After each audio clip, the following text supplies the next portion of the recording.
Então, aproveito para lembrar a todos que eu mandei uma sequência de mensagens para vocês ao longo dessa semana. Essa semana não, né? De quarta até agora, com algumas observações importantes, né? Então, lembrando que é sempre muito bom que a gente consiga, que a gente assista as aulas, tá? Porque aqui é como se fosse uma aula presencial, então é por aqui que vai ser mais fácil para a gente conseguir tirar as nossas dúvidas, ao enquanto a aula está sendo ministrada, e qualquer dúvida que vocês tiverem também, como a gente está conversando aqui, os outros também vão ver, podem ser dúvidas dos demais. Mas eu recebi algumas informações que em outras turmas, não nas minhas, existem pessoas que estão precisando ir para Lan House para participar das aulas. Não façam isso, tá? Se algum de vocês, se vocês souberem de alguém da turma que precisa ir, avisa para falar comigo que aí a gente tenta compensar de alguma outra maneira, tá? Lá mais para o final da aula eu vou fazer uma chamada em que eu vou pedir só para vocês me darem um oi, mandarem o nome de vocês e me darem um oi, que vai contar como a nossa presença, tá? E as pessoas que tiverem dificuldade para entrar, me avisem depois. Eu vou mandar mensagem, vou ficar mandando bastante mensagem para vocês ao longo desse período, tá? Então agora tem 17 pessoas na sala, 18 agora, e a nossa turma tem 50 alunos, então eu não sei por que exatamente que está tendo essa baixa participação. Hoje, pelo menos aqui ainda está fora do ar, o AVA está fora do ar, está toda a parte da universidade fora do ar. Tentei entrar no site da Facom também, não consegui. Por quê? Porque a RNP, que é a Rede Nacional de Pesquisa, que é como a gente se conecta à internet ali na universidade, está com um problema no link, tá? Então a gente não está conseguindo acessar. Então, se vocês tentarem entrar no AVA, provavelmente vocês não conseguirão. Mas assim que estabilizar tudo, eu vou colocar as informações, a gravação dessa aula e qualquer novidade lá no AVA, tá? Outra coisa, eu vou combinar com vocês, assim que o AVA voltar para centralizar tudo, para vocês me enviarem o melhor e-mail para entrar em contato. Lembrando, todos tentem habilitar o e-mail da UFMS, tá? Que vocês têm o direito a esse e-mail da UFMS, que é utilizado como passaporte, e com ele vocês têm uma série de ferramentas que vocês podem aproveitar enquanto forem da instituição, e também é mais fácil para acessar o chat, né? Porque senão todas as vezes em que vocês tentarem entrar, alguém tem que aprovar essa entrada. E também eu percebi que eu recebi por e-mail, né, o pedido de alguém para acessar o arquivo. Então, nem o arquivo vocês conseguem acessar, o da gravação, sem que eu permita, tá? Porque eu estou compartilhando o link, porque ele fica um arquivo de 350 MB, um arquivo bem grande. Bom, pessoal, hoje a gente vai começar a falar de outro algoritmo de ordenação. Hoje eu já comecei sem transmitir a câmera para diminuir a largura da banda necessária aqui para eu transmitir essa apresentação para vocês, tá? Vamos torcer para hoje eu não ter problemas técnicos, de manhã eu não tive nenhum. E aí, qualquer coisa, vamos combinar da mesma maneira. Surgindo dúvidas, falem aqui no chat, que assim que eu vir, eu respondo para todo mundo, tá? Bom, eu vou compartilhar a tela com vocês, fazer uma apresentação. Eu estou usando outro navegador agora, ele só me dá a opção de compartilhar a tela inteira. Então, vai ficar aparecendo tudo na minha tela, tá? Todo mundo enxerga a minha tela?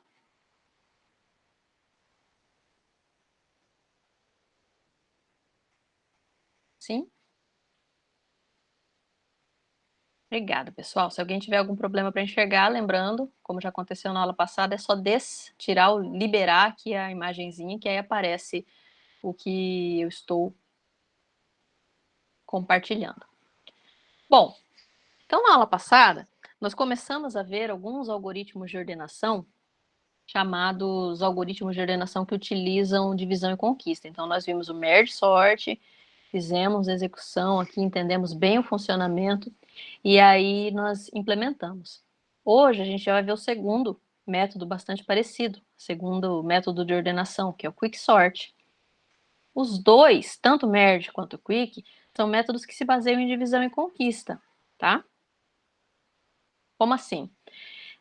A entrada ela é analisada e, dependendo do tamanho dela, se ela for pequena o suficiente, ou seja, se ela estiver já trivialmente ordenada, ele simplesmente retorna e não faz nada. Quando que a sequência está trivialmente ordenada?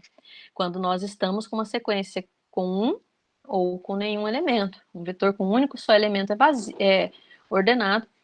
Então, vocês vão ver que de vez em quando eu mudo para a tela da apresentação, desculpa interromper, para olhar a apresentação para ver se tem pergunta, tá? Porque agora eu estou compartilhando a tela. Então, aí o que vai acontecer? Voltando ao quicksort. Em ambos os métodos, tanto no merge quanto no quick, se eu chegar numa sequência que só tem um elemento ou que não tem nenhum, eu falo que ela está trivialmente ordenada e não faz nada. Não faço nada. Se não, eu tenho que dividir a minha entrada em pedaços menores. No merge, a divisão era simples. Calculo a metade, calculo o valor de aproximadamente a metade e repito o processo para essas duas partes, que vão ter exatamente o mesmo número de elementos, se o número for par, ou se o número for ímpar, uma das metades, uma das partes vai ter um elemento a mais. Pouca coisa, bem balanceado, né? Só que aí, a gente vai ordenando essas partes recursivamente, na volta o que eu preciso fazer? Eu preciso combinar. Essa combinação, no merge sort, ela é feita com aquele procedimento merge, a intercalação, o intercala. Então, a divisão é trivial, é bem rápida, é só calcular a metade e tentar resolver as partes menores. A combinação dá um pouco mais de trabalho, tá? Então, complexidade era O de n log n. Por quê? N para a gente intercalar e log n, que é a quantidade de vezes que eu consigo dividir por 2. Quicksort funciona de maneira similar. A diferença é que agora a parte que vai dar mais trabalho é a divisão. Então, a divisão não vai ser simplesmente quebrar no meio. Em compensação, apesar da gente ter mais trabalho nessa divisão, o que vai acontecer é que nós não vamos precisar combinar nada. A hora que a divisão terminar de ser feita, a hora que chegar na base da nossa recursão, ele simplesmente vai retornando e vai estar todo mundo já ordenado. Bom, então como que ele faz isso? Ao invés de dividir rapidamente ao meio, ele divide em duas partes também. Só que não necessariamente vai ser ao meio. Ele vai dividir em torno de algo que nós chamamos de pivô e que nós vamos chamar de Q, tá? O pivô vai ser um elemento que vai ser escolhido dentre os elementos do vetor, e aí eu vou colocar esse pivô na posição correta no vetor, tá?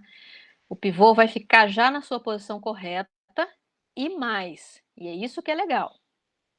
Dado que ele já está na posição correta, o vetor vai ser rearranjado de uma forma que todos os elementos antes do pivô vão ser menores ou iguais a ele, e todos os elementos que estão após o pivô vão ser maiores do que ele. É assim que a gente vai ter certeza que o pivô está na posição correta, tá? Então, o processo dessa divisão aí, ele vai fazer duas coisas. Já colocar um elemento na posição correta, dali ele não sai mais até o final da ordenação, e trazer todo mundo que é menor ou igual a ele para antes dele, e todo mundo que é maior do que ele para depois dele, tá? Então, eu consegui duas subsequências, uma que está antes do pivô, com os elementos menores do que ele, mas eles não estão ordenados entre si, e outra que está depois do pivô, com os elementos maiores do que ele, que também não estão necessariamente ordenados entre si, tá?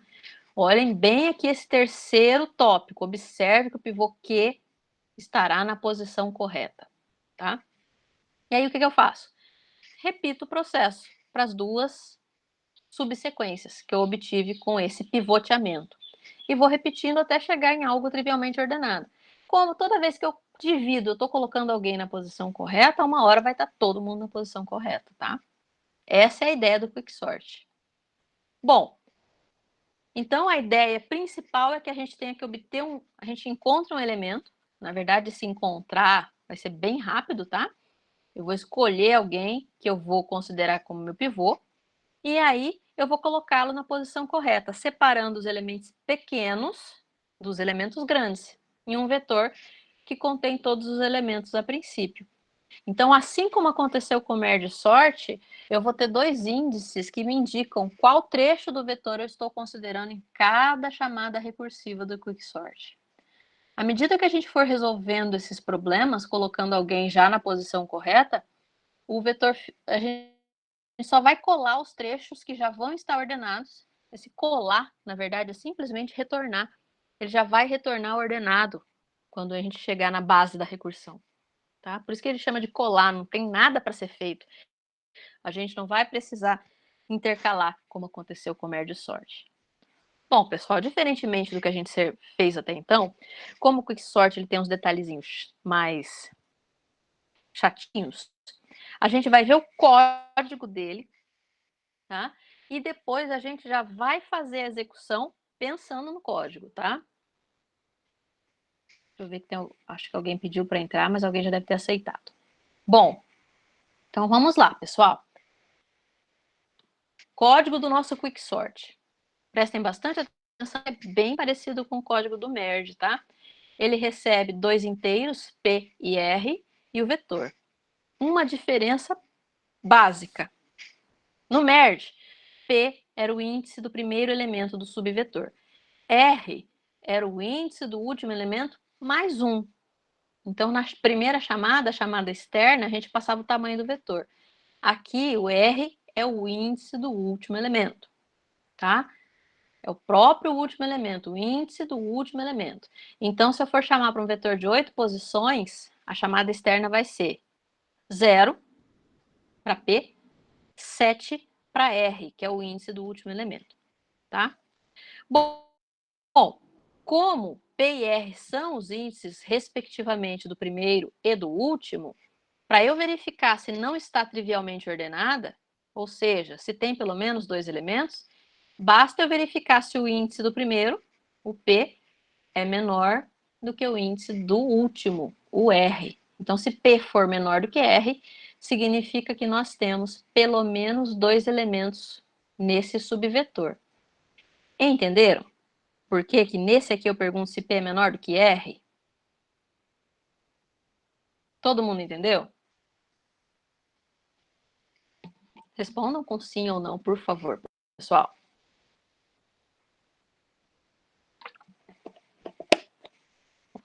Sim. Tá. Obrigada, hein, pessoal. Então, se alguém tiver alguma dúvida, pode colocar aí no chat ou pode até interromper com áudio mesmo e me falar, tá? Não tem problema nenhum. O que eu preciso saber é que a gente está conseguindo andar de forma similar à nossa aula, tá? Bom, então vamos voltar lá. Então, tá aqui. Então, se P for menor do que R, significa que tem pelo menos dois elementos. Olha o que ele vai fazer. Vai achar o Q. Esse Q é o índice onde a gente vai colocar o pivô, tá? Então, esse partition aqui é uma função, a gente já vai ver como ela é implementada, que pega como parâmetros o P, o R e o V, exatamente as mesmas do quicksort, faz uma sequência de operações lá dentro que vão ser responsáveis por colocar o pivô na posição correta, tá? Essa posição é a posição Q, então esse aqui é o índice onde o pivô vai estar, e deixa todo mundo que é menor ou igual a ele antes dele, e todo mundo que é maior ou igual a ele depois, que é maior do que ele, depois dele, tá? Então o partition faz essa mágica pra gente. Rearranja o vetor de forma a colocar o pivô no índice Q, que é a posição correta, e todo mundo que é menor que o pivô fica antes de Q, todo mundo que é maior que o pivô fica depois de Q. Feito isso, dado que quem está na posição Q já está certinho, ele vai chamar o quicksort para fazer a mesma coisa para a primeira parte do vetor, de P até Q menos 1, o Q não entra, e para a segunda parte do vetor, de Q mais 1 até R. Bom, se o quicksort ordena, a hora que ele retornar disso aqui, ele pôs o elemento da posição Q, já está na posição correta, ele ordenou de P até Q menos 1, e ele ordenou de Q mais 1 até R, então está todo mundo ordenado, acabou. Não precisa fazer nada. Por isso que ele fala que é só colar o resultado, tá? Então, tá pronto. Bom, pessoal, o partition a gente não viu ainda, ele funciona, tá? A gente já vai ver. Pensando só nesse trechinho de código, vocês entenderam Quicksort? Alguém tem alguma dúvida?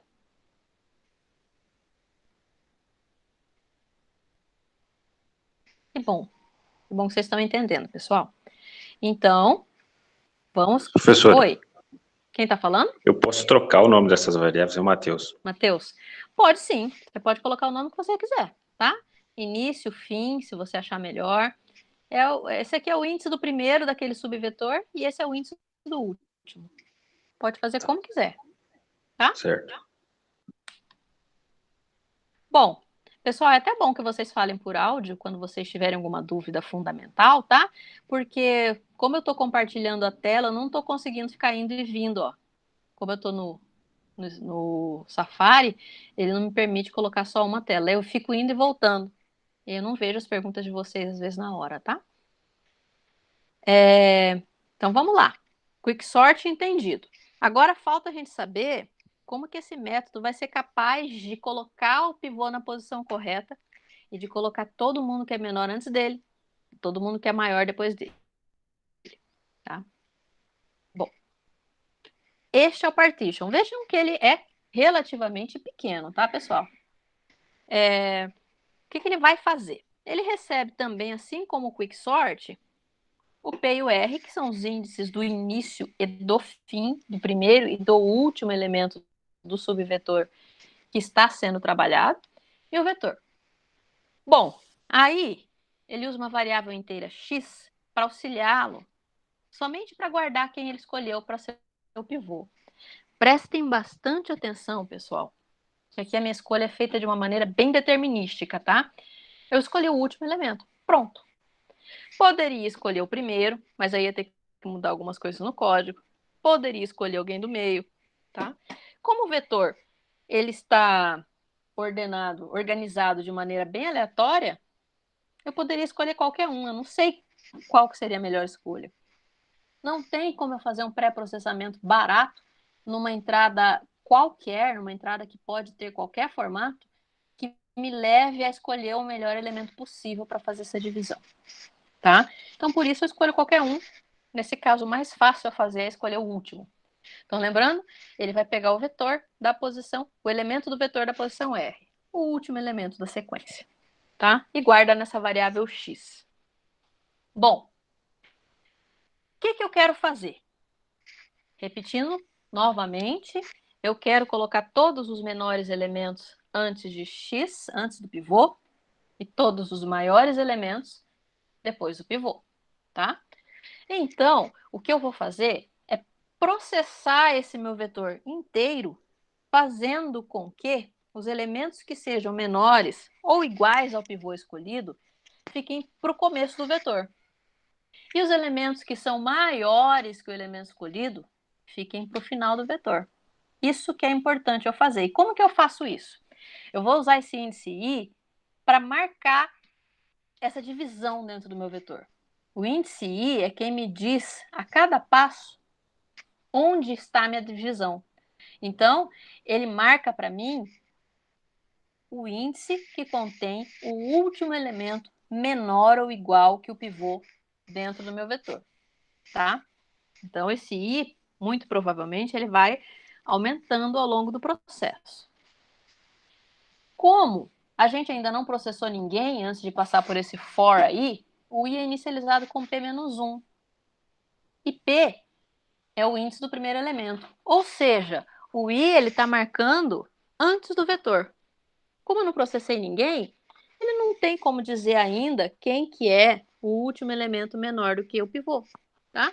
Então, por isso, ele está fora do vetor inicialmente. À medida que eu for encontrando elementos menores do que o pivô, menores ou iguais, eu vou incrementar esse I e vou guardar esse elemento lá para o começo do vetor, tá? Eu vou mostrar bem o código para vocês. Talvez fique um pouco nebuloso aqui só olhando o código, mas depois, na hora que nós formos executar no exemplo, vai ficar bem mais claro, tá? Bom, então, o I ficou em P-1, porque eu ainda não olhei ninguém. Aí eu vou fazer o J andar dentro da minha sequência, a partir do primeiro elemento, P, até chegar no penúltimo elemento do vetor. Por que no penúltimo? Porque eu não preciso processar o pivô. Ele é o pivô, é ele que eu vou pôr na posição correta, tá? Só vou olhar os elementos antes dele. Lembrando que essa aqui é a sequência original ainda e o pivô está na última posição agora. Bom, então a cada passo eu estou olhando um dos elementos do meu vetor, tá? A cada iteração, eu vou verificar se esse elemento que eu estou visitando é menor ou igual a x. Se ele for, ele tem que ir lá para o comecinho do vetor. E aí, eu tenho que atualizar o i para marcar que, olha, eu coloquei um elemento menor ou igual a x aqui. Então, vamos deixá-lo, vou incrementar o i e vou colocar o x lá. Se, em compensação, o elemento visitado for maior do que x, maior do que o pivô, eu simplesmente passo por ele e não faço nada. Deixo o i onde ele está. Bom, então, se o elemento for menor ou igual a x, eu vou ter que colocar ele lá para o começo do vetor. Como que eu faço isso? Incremento o i, ou seja, abri espaço para colocar esse novo elemento, e troquei o elemento que está atualmente na posição i, que é um elemento, lembrando, pessoal, o i ele sempre marca o último elemento menor ou igual a x. No momento em que eu olho para logo depois de i, o elemento i, da posição i mais 1, com certeza ele é maior do que x, tá? Ou ele ainda não foi processado. Então, quando eu faço i mais, i recebe i mais 1, eu estou fazendo com que o i aponte para uma posição cujo elemento que está ali naquele momento é maior do que x. E o que eu faço? Troco o VJ, que eu acabei de verificar que é menor ou igual a x, com esse elemento do VI. E aí, o que eu estou fazendo? Eu estou jogando o VI, que é um dos elementos pequenos, para o começo, o VJ, né, para o começo, para ele ficar na posição I, e jogando o elemento que antes estava aqui, mais para o fim. Ele era maior do que x mesmo, não tem problema, ele ir mais para o fim. Tá? Professora, Oi.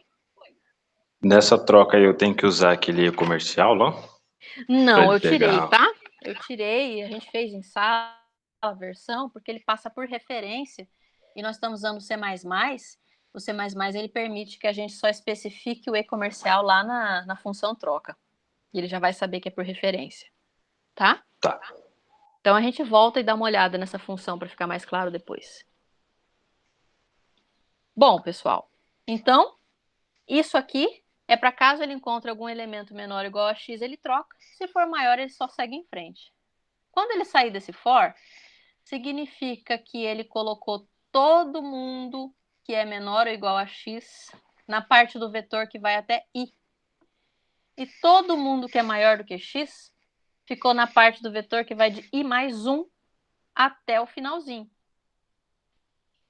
Finalzinho que eu digo é a posição R menos 1, porque a posição R ainda está com pivô. Então, o que ele vai fazer?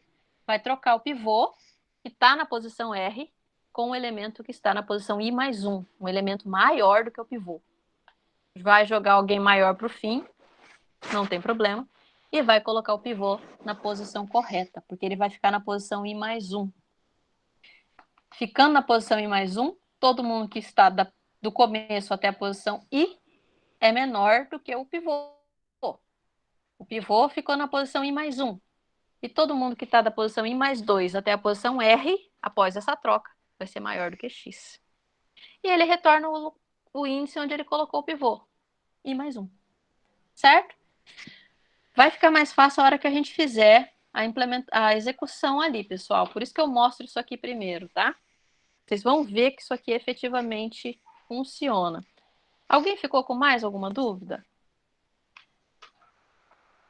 Não tem problema, porque daí alguém perguntou, e se mais um for R? Não tem problema nenhum. Ele simplesmente trocou ele com ele mesmo. Certo? Alguém perguntou também, o Robert, professor, o pivô vai garantir que quem esteja na frente e atrás dele estejam ordenados? Não, não garante, tá? A única coisa que ele garante é que quem está antes do pivô é menor do que ele e que quem está depois, menor ou igual, tá, pessoal? Fala esse igual aí, menor ou igual, porque pode ter repetição.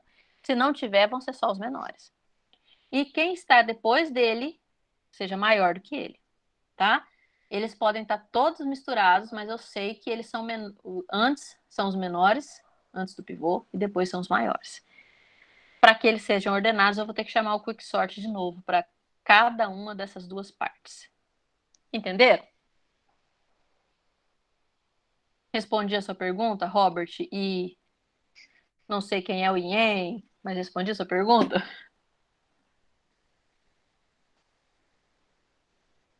Quem é você, Ien? Então, eu vou ter toda a falar, Ien. Adriano, tá bom, Adriano. Que bom que você entendeu. Pessoal, podem continuar perguntando, tá? Agora, vamos ver como que funciona no exemplo. Dado que a gente já viu esse trechinho de código, eu já copiei aqui, tá? Como vocês podem ver, tem uma execução bem em super passos aqui nos slides. E eu já copiei esses 6 números para o Word, para que a gente consiga executar. Bom, para que fique mais fácil da gente visualizar, eu vou colocar aqui na esquerda o Word. E aí eu vou deixar aqui. Eu vou deixar somente o slide aqui, para que a gente veja o partition. Quicksort é fácil da gente lembrar. Vou voltar aqui. No partition. E vou reduzir essa tela. Para a gente ficar vendo ao fundo o partition. João Vitor, eu estou vendo que você colocou uma execução do Quicksort. Eu vou olhar esse vídeo. E aí, tanto tudo certinho, eu já disponibilizo para vocês no EAD também, tá? No AVA, assim que o AVA voltar, né? Então, aqui está o partition. Deixei ele aqui.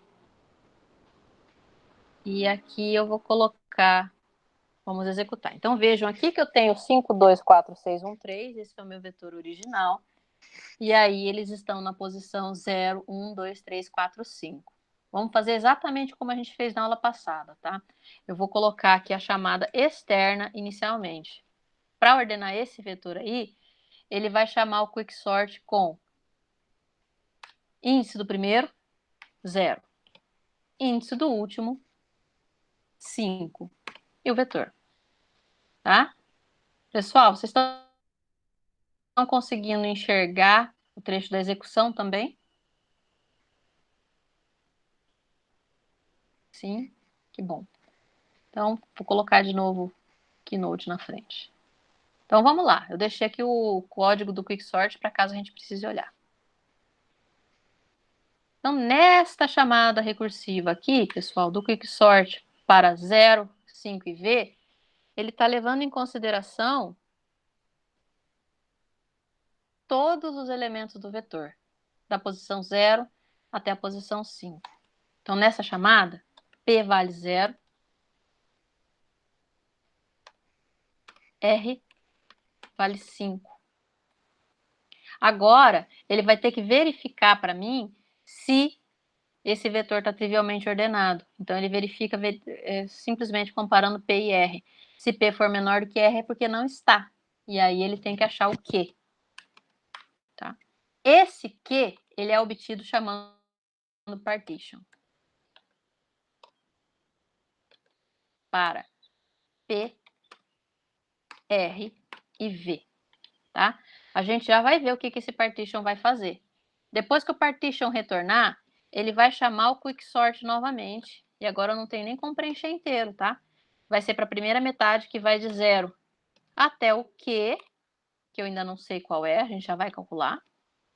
E depois para a segunda parte, que vai de Q mais 1, que eu ainda não sei quem é, depois a gente vai substituir aqui, até R, que é o 5, para o V. Tá? Vamos executar o partition. Opa! Mania de apertar Ctrl S para tudo. Ele tentou salvar, eu não estou salvando. Vamos executar o partition. Vou colocar os tracinhos aqui, para a gente saber o que a gente vai executar agora. Então, vou deixar aqui em negrito. que é o que está vivo neste momento. Partition. Nessa chamada do partition, pessoal, P é 0, R é 5. Quem que é o X? O X é quem eu escolhi como pivô, que é sempre o último elemento. Então, é o 3, ó. Vou colocá-lo em negrito. Acabei de escolher o 3, ele vai ser o pivô. Eu tenho que colocar ele na posição correta. Então, X é 3. Bom, o I marca o fim da parte de elementos menores ou iguais a X, tá? Então, como ainda não processei ninguém, o meu I vale P menos 1, ou seja, menos 1, fora do vetor, tá? Não processei ninguém ainda, vou começar o processamento daqui a pouco. E aí, o J é quem vai me ajudar a percorrer o vetor. Começa em P. E aí a gente começa a fazer todo o percurso do vetor. Vamos olhando aqui. Elemento da posição J, ou seja, o elemento da posição 0, esse aqui. Ele é menor ou igual ao X, que é o meu pivô, que é 3? Não. Então, o que vai acontecer? Não vou fazer nada dentro do for, só vou incrementar o J.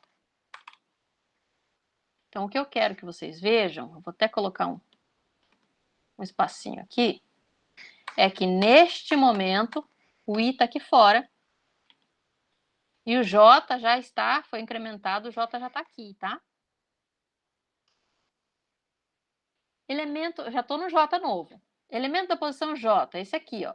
Ele é menor ou igual a X?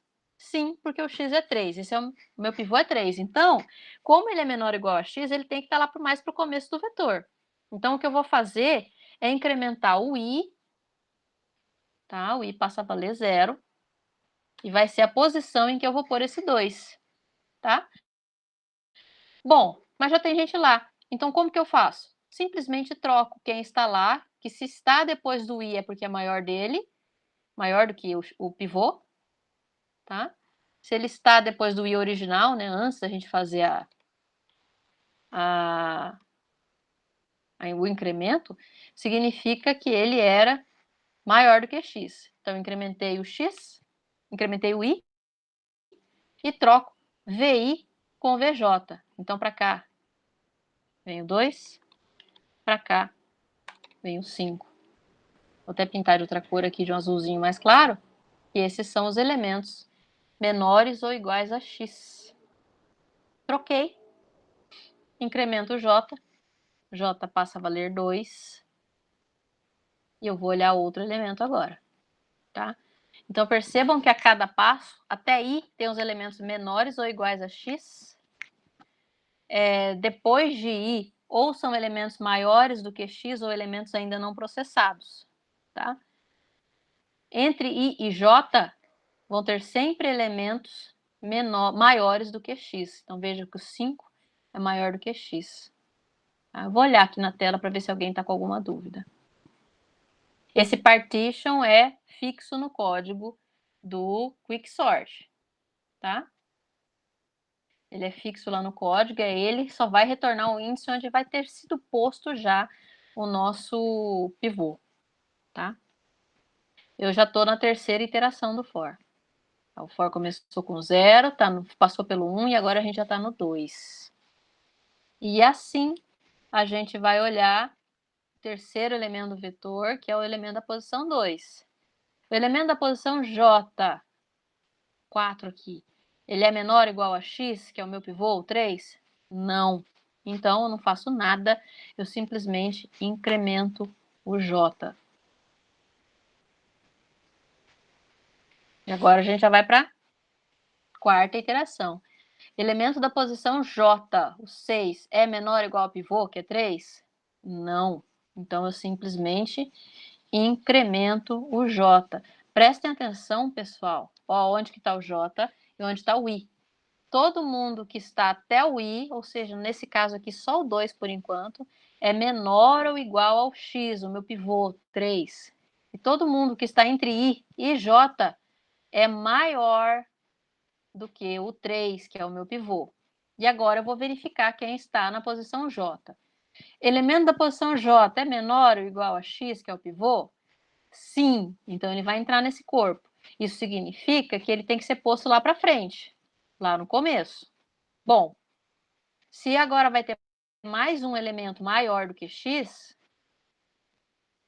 menor ou igual, quer dizer, eu vou incrementar o I, tá? I passa a valer 1, porque agora tem mais um elemento, eu tenho que abrir espaço para ele. E quando eu incrementei o I, pelo funcionamento do algoritmo, eu sei que esse I foi para uma posição de um elemento que é maior do que X. Então, eu posso simplesmente trocar o elemento da posição I com o elemento da posição J, que agora voltou a valer o fato de que até a posição I só tem elementos menores ou iguais a X, e de I mais 1 para frente, entre os que foram processados, eu tenho certeza que só tem elementos maiores do que X, tá? Terminei a troca, o J é incrementado. Quando o J é incrementado, ele chega em 5. 5 é o mesmo valor de R, então ele não vai executar o for e ele vai encerrar a execução do for, tá? Ao final da execução desse for aqui, pessoal, eu já consegui fazer um processamento do meu vetor de forma que até a posição I sejam elementos menores ou iguais a X, e daí mais 1 até a R menos 1 sejam elementos maiores do que X. O que ele vai fazer? Onde que o pivô tem que estar? Depois de I, na posição I mais 1. Então, ele vai simplesmente trocar o elemento da posição I mais 1 com o elemento da posição R, que é o meu pivô. E aqui vai ficar o 3 e aqui o 4. E o pivô foi para a posição correta. Tá? Todo mundo antes dele é menor ou igual a ele. Todo mundo depois dele é maior do que ele. O pivô já está correto. Vejam que os elementos de cada uma das subpartes não estão ordenados, mas eles respeitam o fato de que quem está antes é menor ou igual a x, ao pivô, e quem está depois é maior ou igual ao pivô. Tá? E retorna I mais 1, que é a posição onde o pivô ficou. Neste caso, 2. Tá? Partition retornou 2, e Q vai ser 2 ao final dessa execução. De novo, eu coloquei para salvar. Todo mundo entendeu? Sim. Sim? Que bom, pessoal. Então, essa é a parte difícil do algoritmo, o partition. O resto é só a gente ficar chamando diversas vezes para cada uma das duas partes e ele vai executar o partition e colocar alguém no lugar. Então, vamos continuar a execução. Ó. A gente acabou de executar o partition e ele retornou 2 nessa primeira chamada. O que ele vai fazer agora? Executar o quicksort para a parte que está antes do pivô. Então, aqui eu tinha colocado o Q, né? Então, vai de 0 até 2. Q menos 1, tá, pessoal? Eu coloquei errado aqui, não é até Q não, ó. Ele chama para P até Q menos 1. Então, aqui vai ser 1. I de Q mais 1, que é 3 até 5. Então, ele vai executar para esses elementos primeiro e depois para esses, tá? Vou colocar a execução desse quicksort aqui. Vou tirar isso aqui. É esse que nós vamos começar a executar. Vou colocar o tracejado aqui para a gente ver o que está executando. E vamos para mais uma chamada recursiva do quicksort, que agora vai considerar esse subvetor em azul aqui. Então, nessa chamada, P vale 0, R vale 1. Quem que é o quicksort? O que ele vai olhar? P é menor do que R, ou seja, tem pelo menos 2 elementos? Sim, entra no corpo do if, que vai receber o valor retornado por partition. Vamos chamar partition 0, 1. e V. Depois que ele retornar desse partition, ele vai chamar o quicksort para a primeira metade, que vai de 0 até Q menos 1 e o vetor. E depois que retornar dessa, ele vai chamar para a segunda parte, né? Eu chamo de metade, mas não necessariamente é metade, tá? Que vai de Q mais 1 até R. Tá? Bom, vou colocar de novo ali no partition, apesar de que a gente já sabe mais ou menos como que ele funciona, né? Vamos lá, o que o partition vai fazer? Vou colocar os tracejados aqui de novo.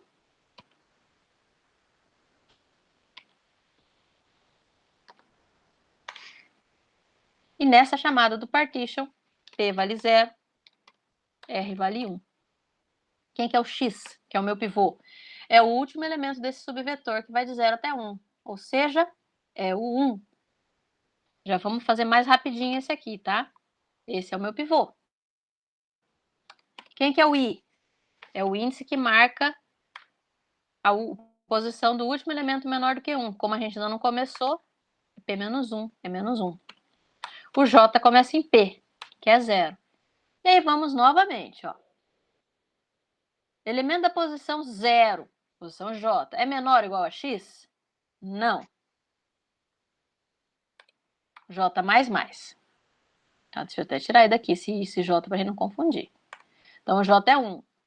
J é menor do que R? Não. Então, ele já saiu desse for, mas desse for. Tá? Não fez nenhuma troca. Bom, então o I parou em menos 1. E o J já chegou aqui. Esse aqui é o meu pivô, né? 1, esse elemento que está na posição 1, que por acaso é o 1 também, é o meu pivô. O que ele vai fazer? Ele tem que ficar logo após a posição I, que são os elementos menores do que ele, a partir de I para trás, né? Então, ele vai trocar o elemento da posição I mais 1 com o elemento da posição R, que é o meu pivô. Então, ele simplesmente vai trocar 1 e 2 e colocou o pivô, que é o 1, já na posição correta. Tá? E retornou I mais 1, 0. Então, partition retorna 0, a posição onde o pivô ficou. E, consequentemente, o Q vai ser 0, porque o Q recebe partition. Pessoal, ele dividiu em duas partes. Uma parte que vem antes do pivô, que está vazia, e a parte que vem depois do pivô, que só tem o 2.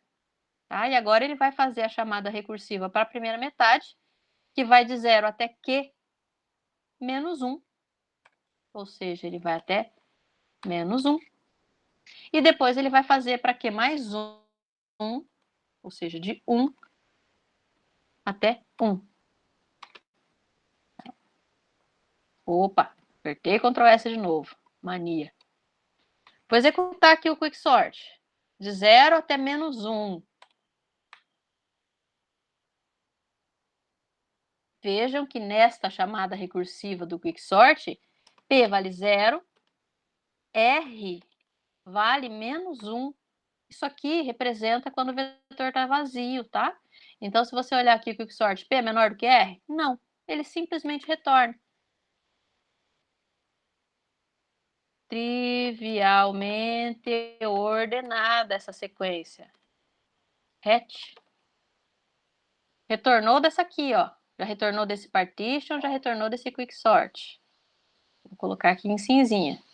Vai chamar novamente o quicksort para a segunda metade, que vai de 1 até 1. Nessa chamada, o que a gente tem?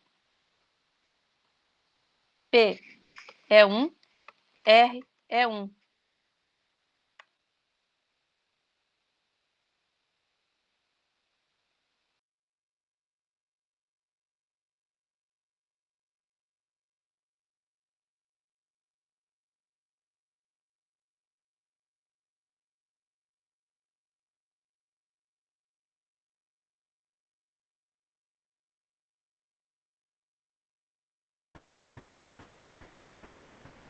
Ué, travou?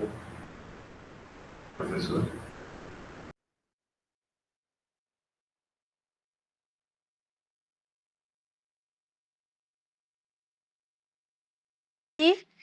Vai fazer a chamada.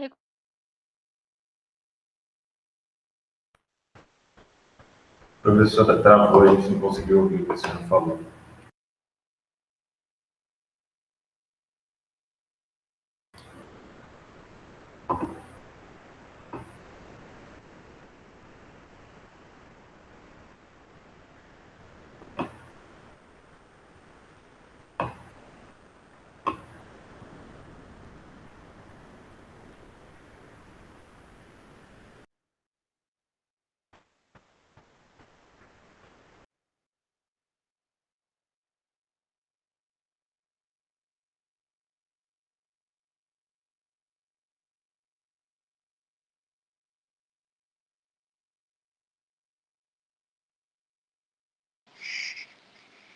Me desconectaram.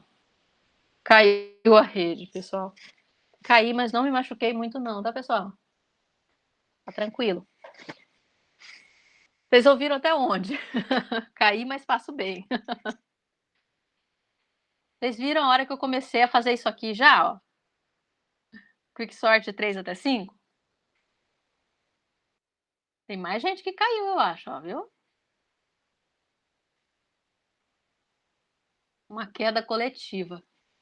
Ah, tá. Agora eu tenho que compartilhar a tela de novo, né? Compartilhar a tela, pessoal.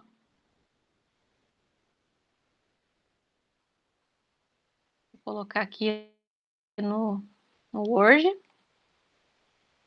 e no Keynote. Bom, vocês ouviram até a parte que a gente terminou, né? Deixa eu colocar aqui para ver as respostas de vocês. A hora que a gente terminou de executar esse Quicksort aqui, né? Que vai de 0 até 1. Não tá aparecendo nada para ninguém?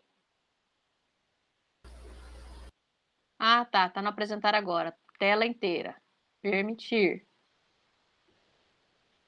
E agora? Aí, agora foi. Ah, tá bom. Obrigada, pessoal. Que aqui começou a chover e ventar, então deve ser por isso que caiu minha conexão. Então, e aí, pessoal, então a gente já ordenou para a primeira metade. A gente colocou o pivô na posição 2, chamou a ordenação de 0 até 1, ordenou essa primeira parte, e agora nós vamos para a execução de 3 até 5, a segunda parte. Bom,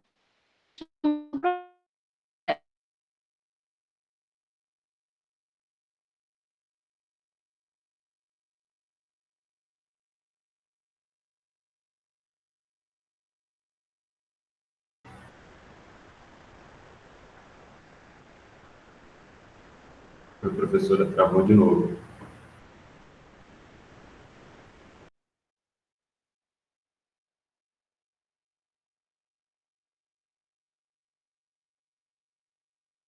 a gente já está meio que decorando o código da partition, né? Então, A professora travou de novo. Ué. Ninguém tá vendo, pessoal? Está exibindo na tela, mas agora, tinha sumido. Voltou agora. Voltou? Mas voltou. Ixi. Vamos ver se a gente consegue terminar o algoritmo, né? Qualquer coisa me avisem, tá? Então tá aqui o partition. Nessa chamada do partition, P vale 3, R vale 5, o X, que é o meu pivô, ó, tô considerando esse subvetor. É o último elemento desse subvetor, ou seja, é o 4. Esse é o meu pivô. Certo?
Pessoal, estão me vendo agora?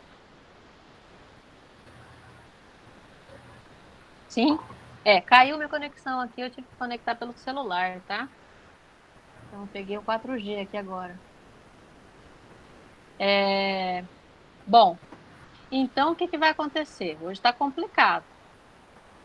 Eu estou achando que não estão querendo que a aula funcione hoje. Teve gente que não conseguiu dar aula, tá? Quem usou algumas outras ferramentas. Bom, de qualquer forma, eu acho que vai ficar gravado isso aqui e aí vocês vão ver. Eu parei assim que eu percebi. Eu acho que não tinha ninguém me ouvindo.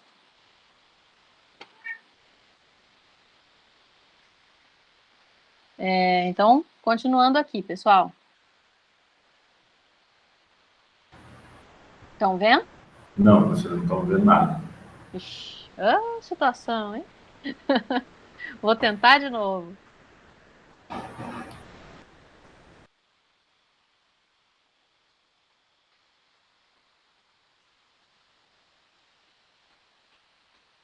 E agora, pessoal?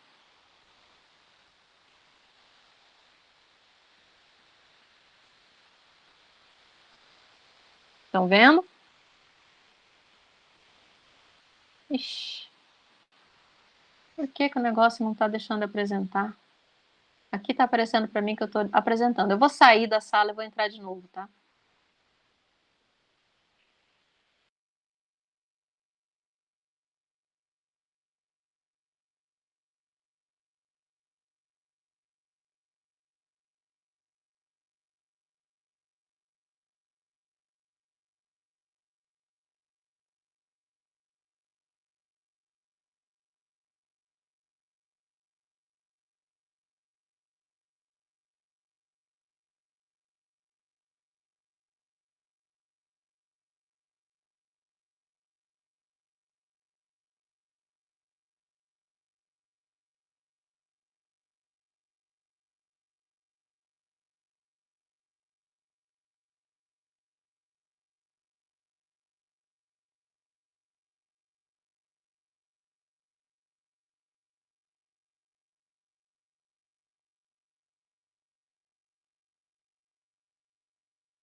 Consegui voltar. Estão me ouvindo? Vamos ver se agora... Problemas técnicos, né? Vamos lá. Continuar de novo. Vamos ver se eu consigo compartilhar agora.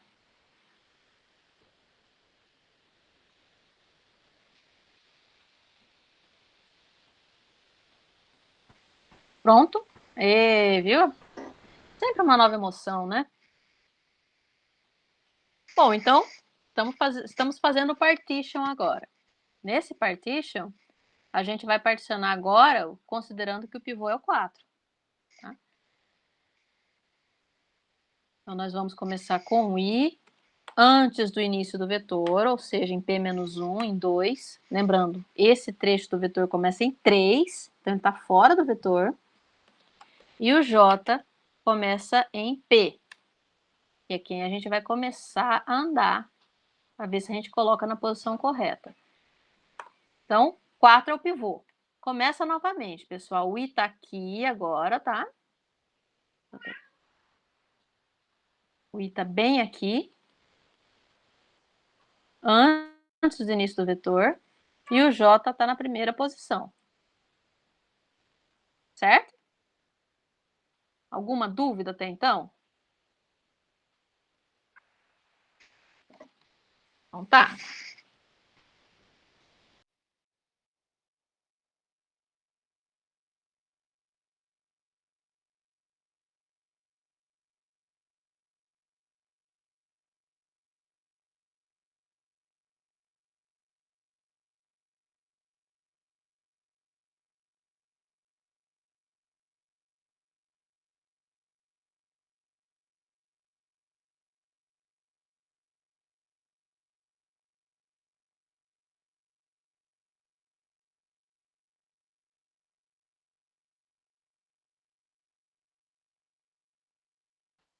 Agora não tô mais, pessoal.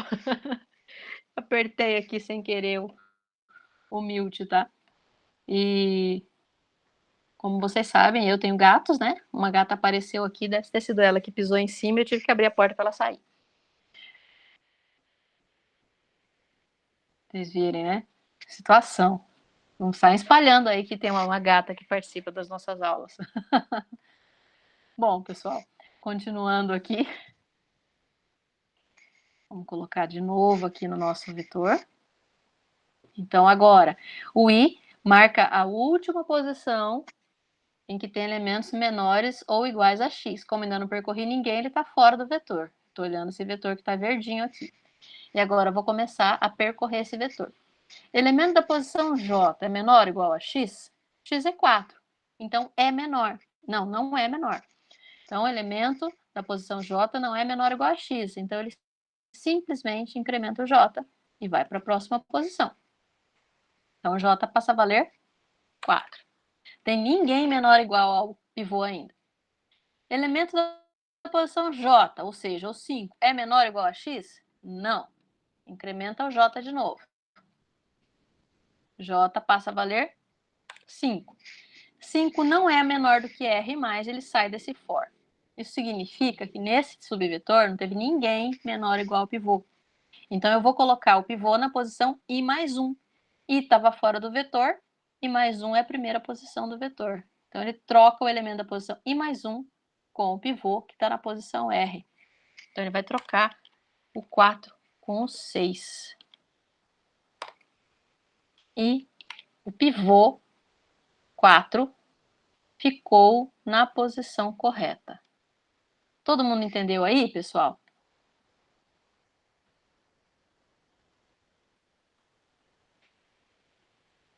Hoje, depois disso aqui, pessoal, vai ser essencial que vocês assistam a gravação da videoaula, porque a internet não está nos ajudando hoje, tá?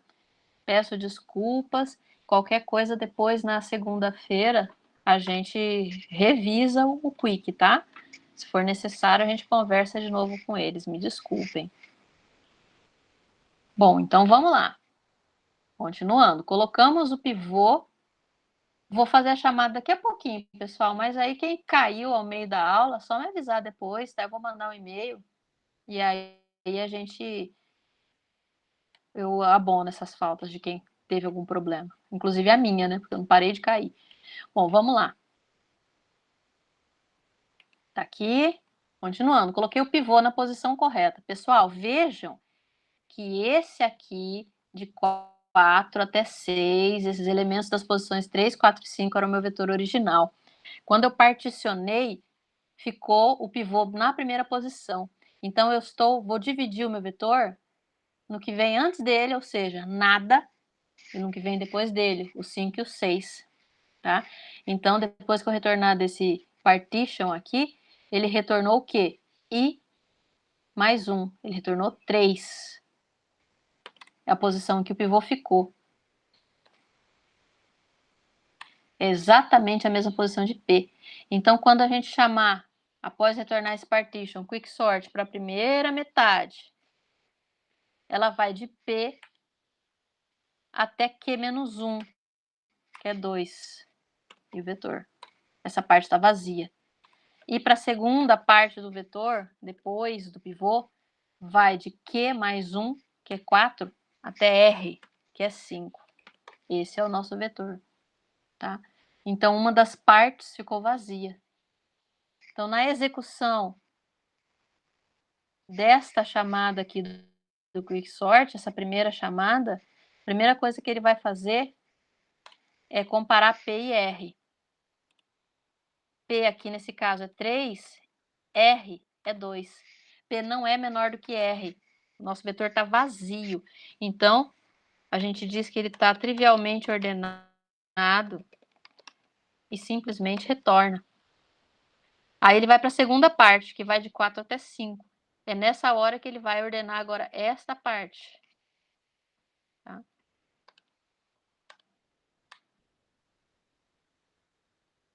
Vou colocar a ordenação. Então, nessa chamada do Quicksort, então isso aqui já retornou, né? Esse partition aqui já foi retornado. Vou colocar em cinza. E o Quicksort, primeira chamada, também já retornou. Segunda chamada. Nessa aqui, P vale 4. R vale 5. P é menor do que R? Sim, então ele vai calcular o quê? Quem que calcula o quê? Partition. Partition de 4 até 5, passando V. Nesta chamada do partition, que é a que eu vou executar agora, ele vai fazer o quê? Primeira coisa, P vale 4, R vale 5. X, que é o meu pivô, vamos olhar o vetor. É esse vetor que vai de 4 até 5. Pivô é o elemento da última posição. Então, é o 6. Então, aqui, pivô, o X vale 6. O I é o elemento imediatamente antes do último. É o índice imediatamente antes do primeiro, quer dizer. Então, inicialmente vai ser 3. I vale 3. E o J é quem vai começar a percorrer a partir da primeira posição do vetor, que é P, é o 4. Tudo ok, pessoal? Sim? Então tá, vamos continuar.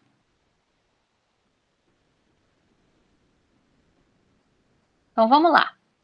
Esse aqui é o nosso pivô agora. Vou colocar em negrito. O I está bem aqui. O J está aqui. Elemento da posição J é menor ou igual a X? O 5 é menor ou igual a 6? Sim. Então, o que ele vai fazer? Incrementa o I vem para cá também. Tá? E agora eu vou trocar o elemento da posição I com o elemento da posição J. Eu troco o 5 com o 5 mesmo e o 5 fica aqui quietinho. Incremento J. Preste atenção que isso foi feito para marcar que até a posição I tem elementos menores ou iguais ao pivô. Certo, o pivô é 6, aqui tem os 5. Aí o J passou a valer 5. Não é mais menor do que R, ele sai do for. Tá? O J já está valendo 5 e aí ele sai do for. Quando ele sai do for, ele troca o elemento da posição I mais 1.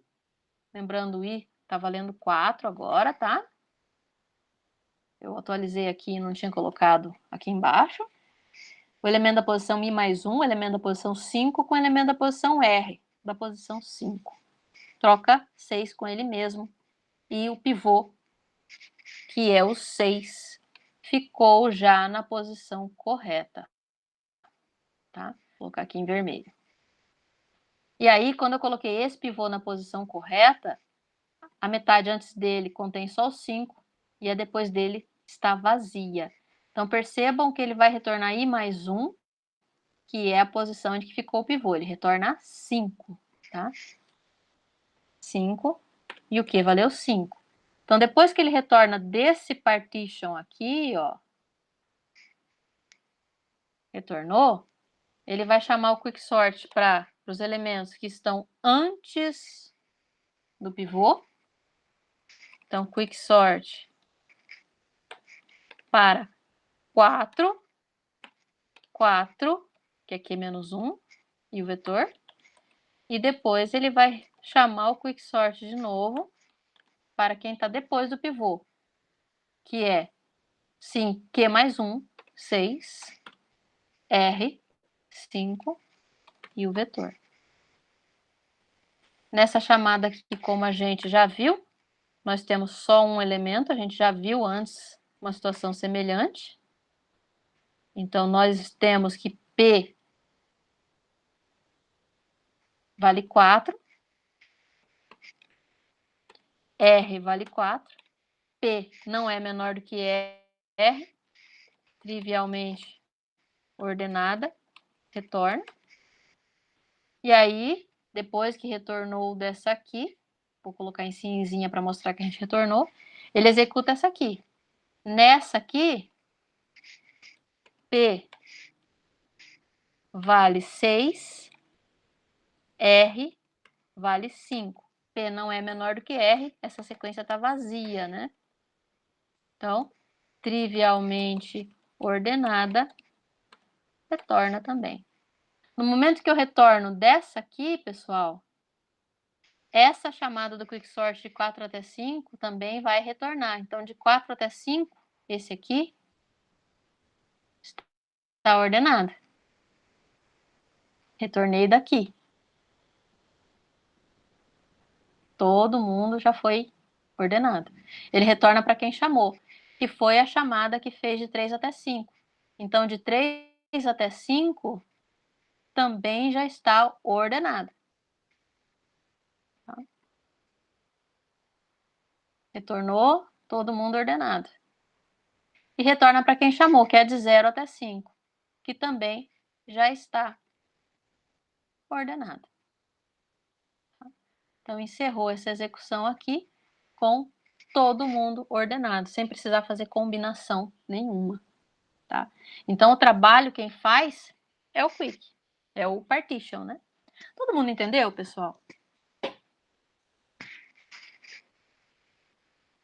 Então, o trabalho é o partition.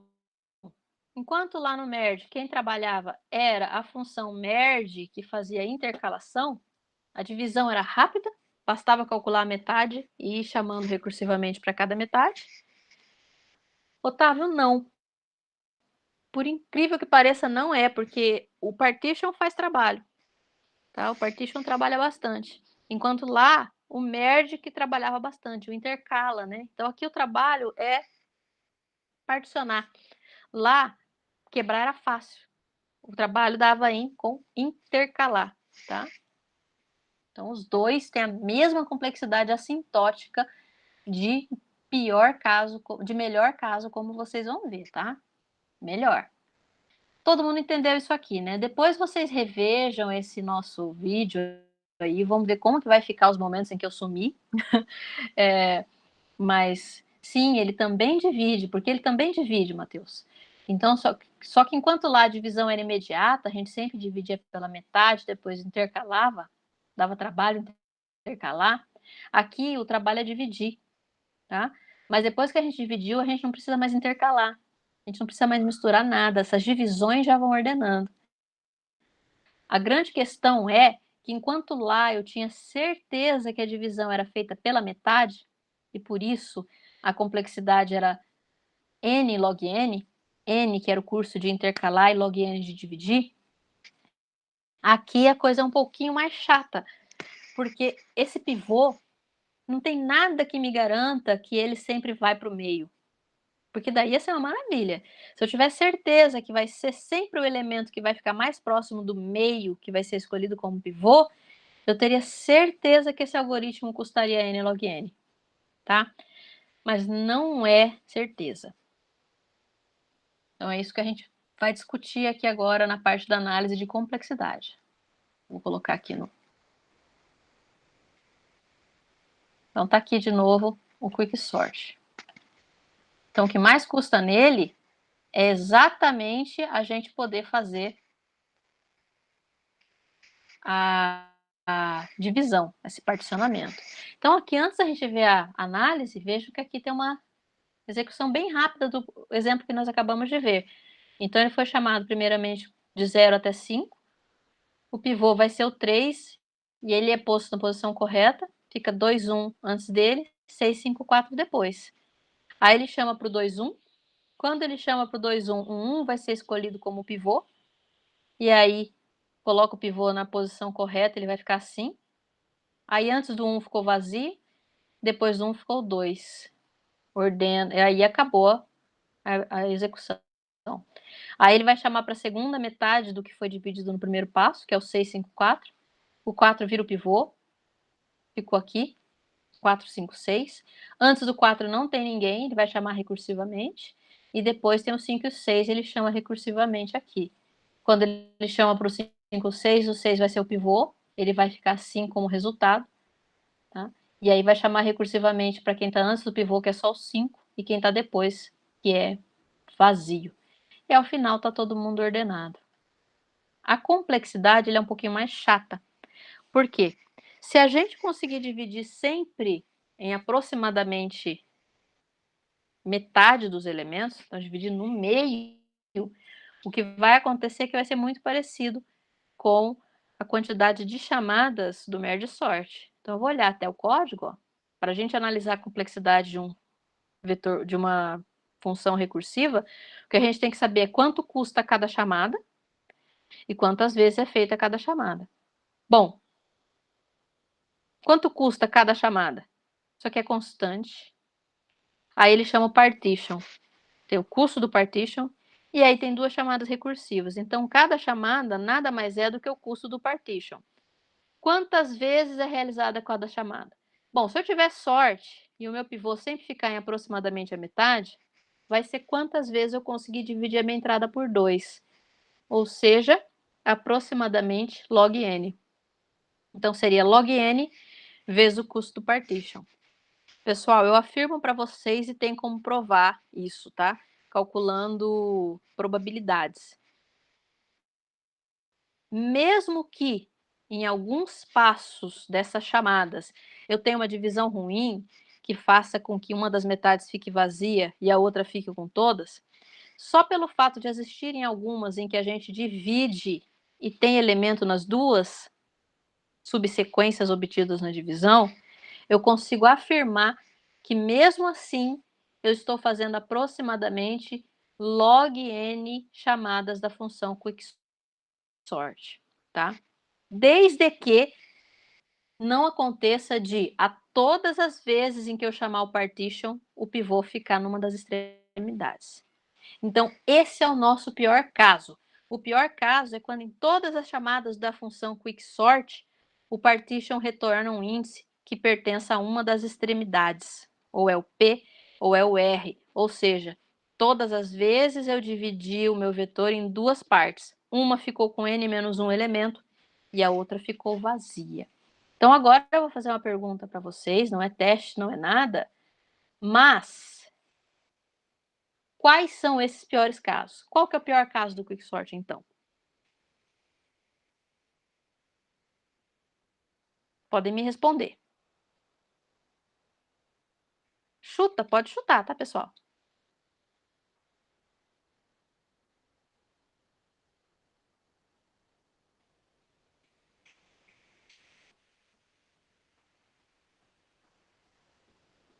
Pessoal? Então, olha, Otávio, não seria exatamente isso, tá? O Matheus Henrique respondeu certo quando está decrescente. Sim, e quando está crescente também, tá? Então, quando o vetor está na ordem inversa ou na ordem em que ele já tem que ordenar, o quicksort é péssimo. Por quê? Porque a gente implementou ele de forma que ele sempre escolhe o último elemento. Se já tiver ordenado, ele vai ficar naquela posição mesmo, tá? Na última posição, e ele vai chamar recursivamente para os elementos que estão antes dele, que são todos os outros. Todos os n-1 elementos antes dele. Agora, se tiver na ordem inversa, significa que ele vai pegar o elemento e vai colocar lá na primeira posição, por exemplo. Pega o último, ele na verdade teria que ser o primeiro. Ele vai chamar de novo para uma primeira metade vazia e para a segunda metade contendo n-1 elementos, tá? E aí, pessoal, o que acontece? Primeira chamada, n elementos. Segunda chamada, n menos 1 elementos. E assim por diante até a gente chegar em 1 elemento. Então, vai ser n vezes que eu vou chamar o quicksort. E ainda vou multiplicar pelo custo do partition. Tá? Então, no melhor caso e no caso médio, tá? A gente consegue fazer log de n chamadas. Mas no pior caso, n chamadas, tá? E aí vai ser ruim. Agora falta saber o custo do partition, que vai ser bem simples, ó. Partition, o que ele faz? Só que é uma constante, e aí tem um laço. Esse laço vai de P até R-1, ou seja, aproximadamente vai passar por todos os elementos do vetor. Vai passar por todos, tá? Todos os elementos do vetor, fazendo trocas em algumas situações. Só o fato de ter esse for, que passa por todos os elementos do vetor, partition custa O de n. Então, ao final, nós chegamos à conclusão que, no melhor caso e no caso médio, o partition vai custar, o quicksort vai custar log de n, que é o número de chamadas feitas, multiplicado pelo custo do partition, que é n. n log n, igualzinho ao merge sort. Mas, no pior caso, vão ser n chamadas ao quicksort e cada chamada custa n. Resumindo, O de n quadrado, tá? Esse é o pior caso. Bom, pessoal, eu sempre falei para a gente se preocupar com o pior caso, mas vejam que o pior caso são casos bem específicos, tá? Quando já está ordenado ou quando está na ordem inversa, isso raramente vai acontecer. Então, eu não vou me preocupar com essa complexidade do quicksort no pior caso. Ele é um algoritmo, não é por acaso que ele se chama quicksort. Quick é rápido, ele é rápido, tá? Ele é mais rápido que os outros na maioria dos casos. Então, por isso, a gente tem que prestar atenção. Ele, no pior caso, é n quadrado, mas o pior caso raramente acontece. E no caso médio e no melhor caso, que são todos os outros casos, basicamente, o quicksort, ele é muito eficiente. Já o merge sort, ele é sempre n log n, tá? Se for ordenado, pessoal, estou pedindo para ordenar o que já está ordenado. O melhor de todos é o insertion, mas para que eu vou ordenar? Né? Já está ordenado. Então, essa é a característica importante do nosso algoritmo quicksort. Bom, vamos implementar? Vocês estão vendo ainda aí? Sim, né? Obrigada, pessoal. Vamos lá no nosso algoritmo de ordenação. Ó, voltei exatamente naquele que eu disponibilizei para vocês. E agora o que a gente vai fazer aqui é acrescentar as funções quicksort,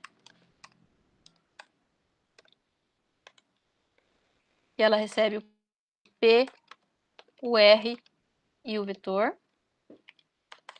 E partition, que retorna, ela é int, tá? Porque ela retorna um índice. Também recebe P, R e o vetor. Vamos escrever a quicksort. Quicksort vai ser bem rapidinho da gente escrever. Void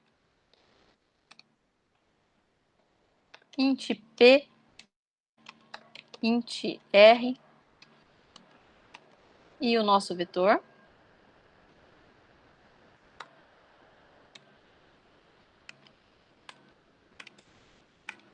Primeira coisa que a gente verifica é se ele não está trivialmente ordenado, ou seja, se P é menor do que R. Vou até colocar uma observação aqui, tem pelo menos 2 elementos. E aí, nesse caso, se tiver pelo menos 2 elementos, calcula o Q através da chamada função partition, passando P, R e o vetor. E chama novamente o quicksort para de P até antes do pivô, primeira parte, e o quicksort para a segunda parte, de logo após o vetor, Q mais 1, até R, passando o vetor. Esse é o quicksort. O quicksort é simples. E aí vamos para a nossa partition. Int P, int R e o nosso vetor de tamanho max. Bom, aí, como a gente viu, eu guardo numa variável x o meu candidato a pivô. Meu candidato a pivô não, meu pivô, que é o último elemento. Faço com que o i aponte para a última posição com elementos menores ou iguais a x. Inicialmente é p-1. E aí faço um laço que vai percorrer todos os elementos do começo até a posição imediatamente anterior ao pivô, onde ele está atualmente. J++. Bom, a cada passo, se o elemento que está sendo visitado da posição J for menor ou igual ao pivô, ele tem que ir para a posição para ficar naquela primeira parte, que é delimitada pelo i, né? Então, eu incremento o i e faço o elemento VJ parar na posição VI. Eu faço isso chamando a função troca. Troco VJ com o meu VI. Ao chegar ao final desse for, eu simplesmente troco. Então, como o i está marcando o último elemento menor ou igual a x, o x, que é o pivô, tem que ir para a posição i mais 1. Então, eu troco o elemento que está na posição i mais 1 com o pivô, que é o x. Só que eu não posso trocar com o x, né? Eu tenho que trocar dentro do meu vetor. O elemento igual ao x lá é o VR. Tá? Esse que é o meu pivô. E, fim. Essa é a nossa troca. Então, lembrando, me perguntaram no começo, acho que foi o Matheus, não precisa passar o E comercial, porque aqui em C++, basta eu especificar na nossa assinatura da função, através da utilização do E comercial, que essas duas variáveis são passadas por referência, tá? E aí ele vai trocar. Tudo certo, pessoal? Alguma dúvida nesse código? Tudo tranquilo, né? Bom, então vamos testar. Vamos testar. Eu vou fazer aqui, como vocês lembram, a ideia é que esse código depois seja útil para a gente fazer a comparação de todo mundo, né? Então, o que eu vou fazer aqui é criar uma nova variável para conter o tempo do quick. Tempo quick. Aí a gente lê o valor da entrada, gera aleatoriamente N números e eu vou copiar aqui só para a gente já deixar prontinho para a gente poder executar depois com todo mundo, que eu quero comparar todo mundo no final da aula. Comentar aqui a chamada do merge sort e vou fazer a mesma coisa para o quick, tá? Só que aqui, na hora de chamar o quicksort, não passa 0 num, né? A gente passa o índice do primeiro, o índice do último, que nesse caso vai ser num menos 1. Aí peguei o tempo antes, executei o quick, peguei o tempo depois, subtraí os dois para obter o tempo total, transformei para microsegundos e aí mando imprimir. Então aqui, nessa nossa primeira execução, vamos executar imprimindo para ver que o quick está funcionando, tá? Então imprimo antes e imprimo depois. Vou colocar aqui vetor de entrada.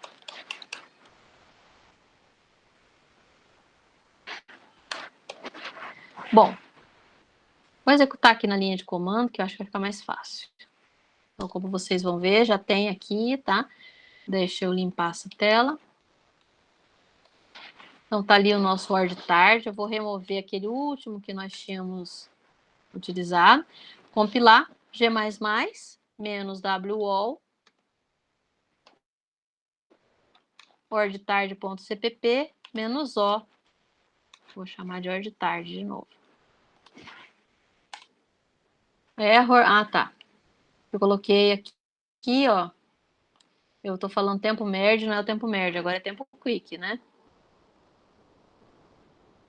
Porque eu comentei lá a declaração da variável tempo merge. Tempo quick aqui e tempo quick aqui.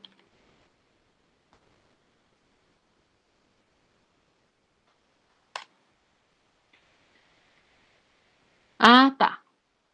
Tá vendo aqui esse warning? O controle alcança o fim de uma função não void. É que eu esqueci de colocar o return aqui na nossa função partition, tá? Eu troquei o VI mais 1 aqui com o VR, e aí eu tenho que retornar I mais 1. Ele tem que retornar o índice onde o pivô ficou. Agora sim. Vamos executar. Ponto barra ordtarde. Ele espera a entrada do número. Então tá aqui. Ele gerou 57, 54, 27, 51, 7, 14, 2, 75, 1, 58, 68, 32. Na hora de ordenar, 7, 14, 27, 32, 51, 54, 58, 68 e os 2, 75. Tá? Certinho. Tentar de novo agora. Vou colocar 50 só para a gente ver que funciona. Ó. Vejam que ele demorou 1 microsegundo na primeira. Agora ele demorou 5 microsegundos. Então, tá funcionando a ordenação perfeitamente, tá? Bom, agora só para a gente ver, eu vou comentar essas impressões. Não vou me deixar imprimir. E vamos executar com vetores maiores só para vocês verem o tempo de execução do Quick. Compilo de novo. Com vetor de tamanho 100, 10 microsegundos. Um vetor de tamanho 500, 57 microsegundos. Vetor de tamanho 1000, 141 microsegundos. Não sei se vocês lembram, mas o Bubble, por exemplo, estava com muito mais de 1000 microsegundos para fazer essa execução. Pessoal, alguma dúvida com relação ao Quick? Agora eu vou colocar um trechinho de código em que a gente compara todas as execuções. Como vocês devem lembrar, eu já tinha comentado em sala, a comparação tem que ser justa. Ou seja, os algoritmos eles têm que ser executados todos na mesma entrada, tá? Numa entrada equivalente. Então, se eu li a minha entrada no VET e depois eu ordenei por qualquer um dos algoritmos, os que forem chamados depois já vão pegar o vetor ordenado. Isso não vai ser justo. Então, para evitar esse problema, eu vou ter um vetor aqui de segurança, tá? VetCópia aqui, ó. Vou chamar de VetCópia, tá? Esse vetorzinho, ele vai conter os valores gerados, tá? Então, eu vou fazer aqui, ó, o VetCópia na posição I, também receber os valores gerados. E vou executar, por exemplo, já vou tirar o comentário aqui para a gente pegar os tempos de execução. Primeiro para o Bubble. Tá? Só para a gente ver que está certinho, eu vou colocar esse vetor de entrada aqui, impresso para todo mundo inicialmente, tá? Eu vou executar sempre no VET. Então, depois da primeira ordenação, eu tenho que copiar o VetCópia para o VET de novo, para ele conter os valores gerados, tá? A entrada que foi gerada. Chamei Bubble Sort para o VET, peguei o tempo, calculei a diferença, transformei para microsegundos e imprimi o resultado depois do Bubble. Tá? Aí o que eu preciso fazer? Eu preciso que o VET novamente contenha os elementos gerados. Então, eu vou fazer uma função, daqui a pouco a gente escreve, chamada copia vetor. Ela vai copiar aqui para o VET o que tem no VET-cópia. Tá? E eu vou imprimir de novo o VET. Opa! Imprimir de novo o VET só para vocês verem que ele novamente vai estar com os valores de entrada. E aí, vou fazer a mesma coisa para o selection. Pego o tempo antes, executo para o VET, pego o tempo depois, calculo a diferença, transformo para microsegundos e imprimo o resultado. E, novamente, eu vou ter que copiar o vetor, que ele já foi ordenado de novo. Pessoal, isso aqui é só para a gente fazer comparação de desempenho, tá? Nenhuma dessas cópias eu estou contando o tempo. Tá bom, Leonardo. Bom final de semana para você, tá? Então, vou fazer a mesma coisa agora para o insertion. Pego o tempo antes, executo, tempo depois, diferença, transformo em microsegundos, imprimo o resultado. Novamente, copio para o VET. Tempo antes, chamo o merge, tempo depois, diferença, transforma para microsegundos e imprime o resultado. E por fim, copio de novo para poder executar para o Quicksort. Fiz a cópia, imprimo como está, pego o tempo antes, executo o Quick, pego o tempo depois, subtraio, transformo para microsegundos e imprimo o resultado. O que falta a gente fazer? Escrever a copia vetor. Vai ser bem fácil, pessoal. Eu não posso simplesmente atribuir, lembra? Eu não posso atribuir um vetor para o outro, porque essa aqui é uma variável composta homogênea, vetor. Em variáveis compostas homogêneas, quando eu faço a atribuição, o que acontece é que ele vai simplesmente fazer com que os dois nomes apontem para o mesmo vetor. É como as variáveis por referência em Java. A maioria de vocês já estudou Java. Então, se eu fizer simplesmente vet recebe vet cópia, eu perdi um dos vetores e aí ficou todo mundo apontando para o mesmo lugar, para os mesmos elementos. E aí, após a ordenação, eu perdi o vetor gerado originalmente, tá?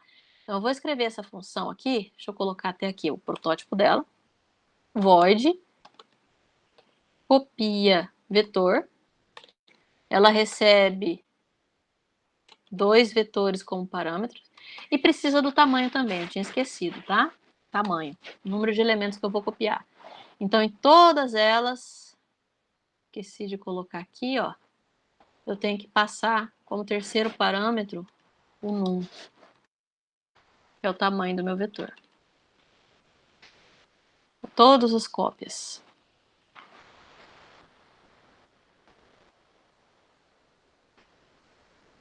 Copia de novo.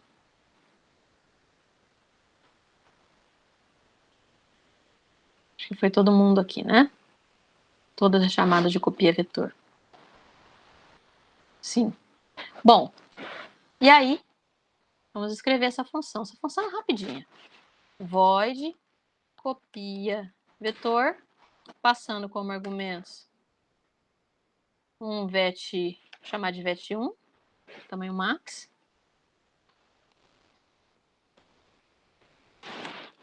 E um vet2, de tamanho max também. E um int n.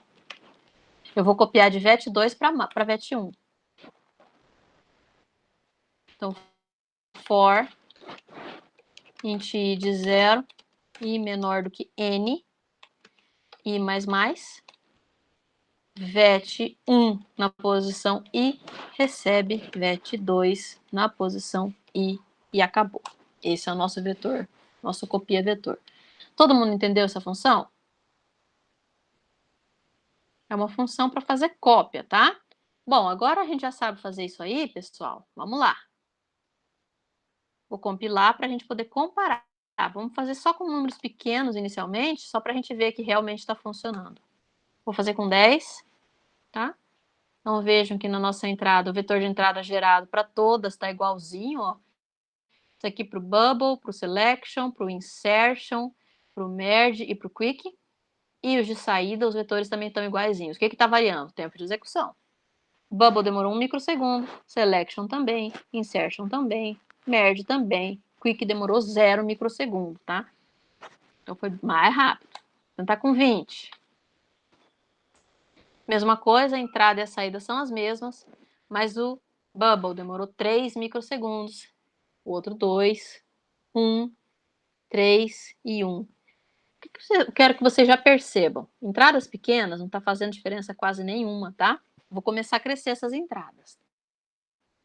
Para crescer e não ficar imprimindo ali pra gente, eu vou tirar essas impressões do vetor antes, tá? Então, não vou mais imprimir esse vetor de entrada para ninguém, e nem como ficou na saída. A gente viu que eles estão ordenando, então não precisa mais. A cópia precisa continuar sendo feita, senão a gente está fazendo uma comparação injusta. Tiro as impressões de antes.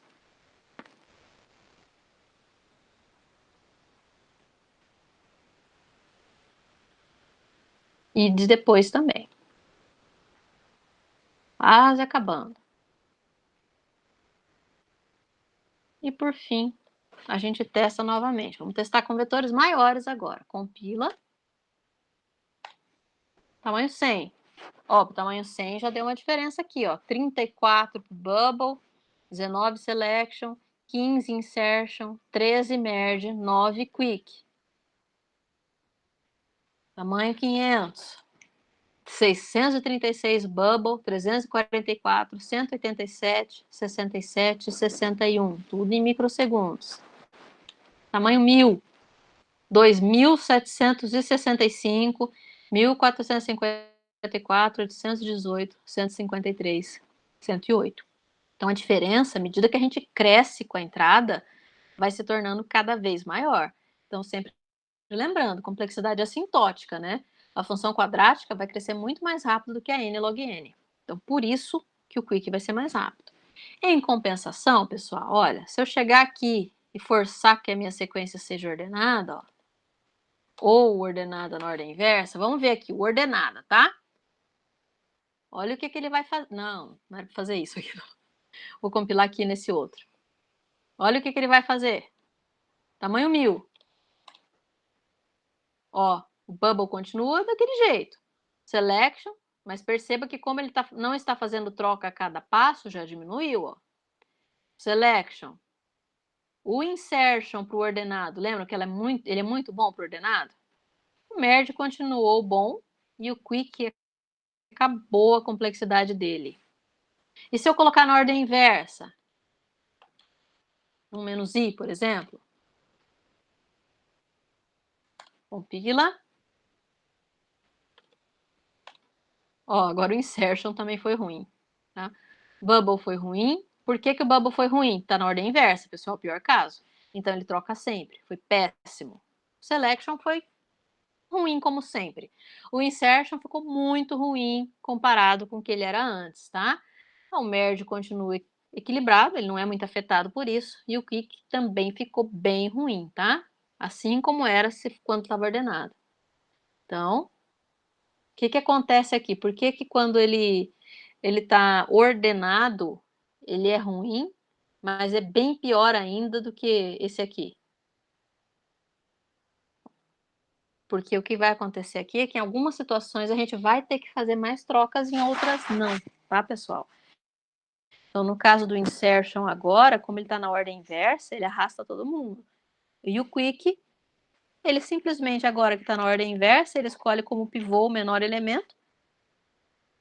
Não tem que passar ninguém lá para frente, então ele fica um pouquinho melhor, tá? A única troca que ele vai fazer é na hora de colocar o pivô lá no começo.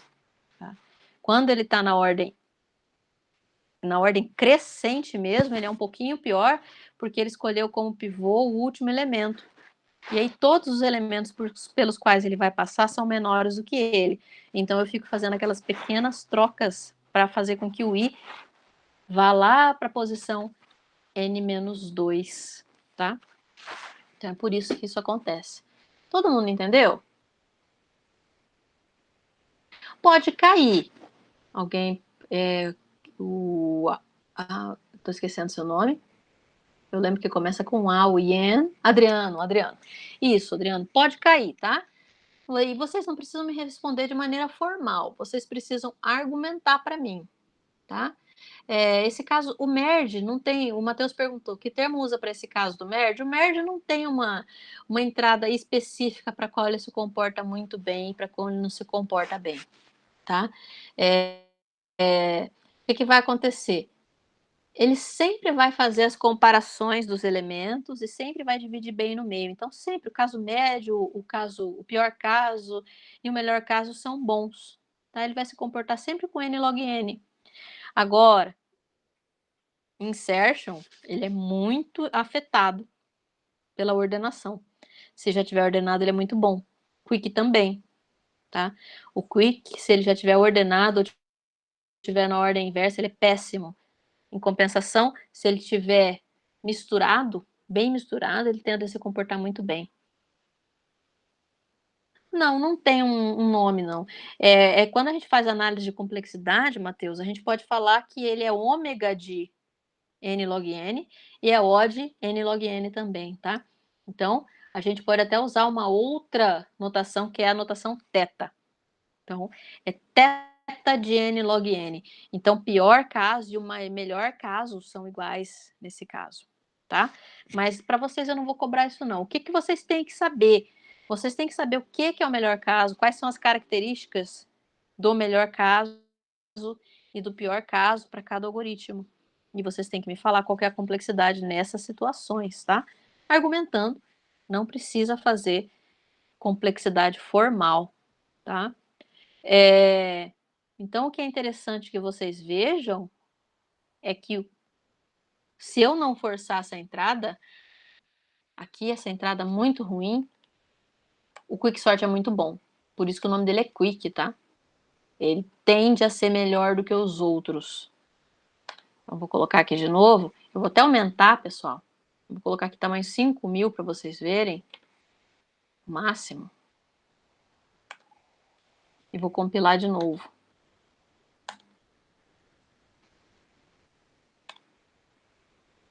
Nesse caso específico, eu não sei como que foi a entrada, o Quicksort saiu ruim, tá? Deixa eu tentar de novo. Na maioria das vezes, para me contrariar, agora o merge está sendo sempre melhor, tá?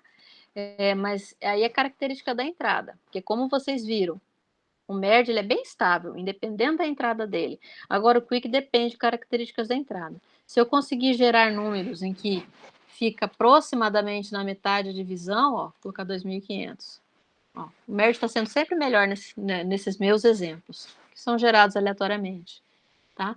Mas o quick tende a ser melhor até do que o merge, apesar da complexidade assintótica ser a mesma, tá? Então, ele tende a fazer isso porque a gente não fica concatenando, considerando todo mundo. Então, deixa eu colocar aqui, vamos ver se eu consigo fazer algum exemplo. Se vai gerar algum exemplo em que o quick é mais rápido. Não, depois vocês testam aí, mas vocês vão ver, tá? O quick, em boa parte das vezes, ele vai ser mais rápido que o merge. Que agora aqui, para me contrariar, é lógico que ele está sendo mais lento, né? Mas não sei se vocês viram aqui, ó, nas vezes em que a gente foi executando antes, ó, o quick mais rápido, o quick mais rápido que o merge, de novo mais rápido. Então, é tudo questão da entrada que vai ser gerada. Ficou claro, pessoal, o funcionamento do merge, do quick? Tá. Então, eu só vou terminar ali os nossos slides, faltam 2 slides, tá? E na nossa próxima aula vão ser uma aula de exercícios. Como assim? A gente vai ficar muito parecido com o que a gente faz no laboratório. Eu vou ficar aqui online na nossa conferência, vocês também ficam, e eu vou ficar sempre atenta ao chat. Vocês vão ficar tentando implementar a lista de exercícios, tá? E aí, qualquer dúvida, vocês vão me perguntar. Se surgir alguma dúvida, assim, que eu acho que seja comum a todo mundo, eu vou abrir, vocês fiquem atentos também ao áudio, tá? Para a gente conversar e eu resolver com vocês os exercícios, discutir algumas coisas com vocês. Tá? Vamos tentar fazer o máximo possível semelhante ao que a gente já fazia, para a gente não se prejudicar. Bom, então, só para terminar os nossos slides, eu vou comentar a respeito de 2 conceitos importantes quando a gente fala de algoritmo de ordenação, que são os conceitos de estabilidade e de ordenação in place. Bom, primeiro, estabilidade. O algoritmo, a gente considera ele estável se a posição relativa de elementos iguais é mantida. Como assim? Imagina que eu estou ordenando em ordem crescente e tem 2 números repetidos, por exemplo, o 11. Então, o algoritmo ele é estável se ele me garantir que o primeiro 11, que apareceu na entrada original, vai ficar antes do segundo 11. É isso, tá? Bom, alguém pode me perguntar, tá? Qual que é a vantagem disso? Daqui a pouco a gente vai ver um exemplo, tá? Mas vamos ver aqui, para entender melhor o conceito, uma ordenação, por exemplo, de números fracionários. Então, vejam que esses números eles têm uma parte inteira e uma parte fracionária. E aí, eu vou pedir para ordenar considerando somente a parte inteira. Olha o que vai acontecer, pessoal. Então, essa aqui é a minha sequência de entrada, ó, original. Tem os números 44, 55,1 e 55,2, 66, 77, 22,9, 11, 22,5 e 33. Se eu usar um algoritmo estável para ordenar essa sequência, o que vai acontecer? Ordenar pela ordem crescente, tá? Só pela parte inteira, tá? Ele vai colocar o 11 primeiro, aí vem os dois 22. Como 22,9 apareceu antes de 22,5 e eu estou ordenando só pela parte inteira, esses dois números vão continuar na mesma posição relativa um com o outro. 22,9 vem antes. Aí vem o 33, o 44, o 55 também tem 2, ó. Como o vírgula 1 aparece antes do vírgula 2, aqui vai ser a mesma coisa. E aí depois vem o 66 e 77.